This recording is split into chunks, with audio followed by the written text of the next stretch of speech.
Hi guys! Welcome to Sandy diaries. ఈరోజు నా lunch ఏంటనేదైతే చూపిస్తా. బెంగుళూరు నుంచి ఇద్దరు రాక్షసులు వచ్చారనమాట. మీకు తెలుసు కదా నా చెల్లెళ్ళు. సో, అందుకని చెప్పి హాస్టల్‌లో అక్కడ 1, 2 ఫుడ్ ఐటెమ్స్‌తోనే తింటూ ఉంటారు. అందుకని ఒక 3, 4 రకాలు కొంచెం కొంచెమైనా సరే ఎక్కువ ఐటెమ్స్ ఉంటే కడుపు నిండా తింటారనే ఉద్దేశ్యంతో ఇవన్నీ ప్రిపేర్ చేశాననమాట ఈరోజు. ముద్దపప్పు, ఇంకా గోంగూర చట్నీ.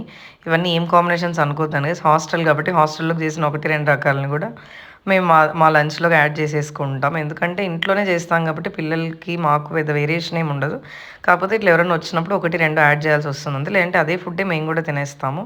బావుంటుంది. ఇంట్లో ఫుడ్ లాగే చేస్తాం కాబట్టి.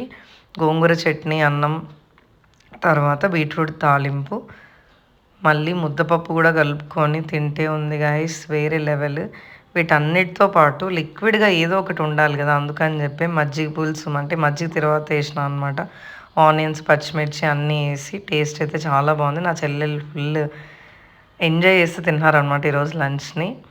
ఇప్పుడు ముద్దపప్పులోకి బీట్రూట్ తాలింపు కలుపుకొని తింటే ఉంది గైస్ వేరే లెవెల్. దానికంటే కూడా మజ్జిగ పులుసు యాడ్ చేసుకోండి. చూసినారు కదా గిన్నంతా ఆల్మోస్ట్ ఖాళీ అయిపోయింది గైస్ నేను తినేసరికి.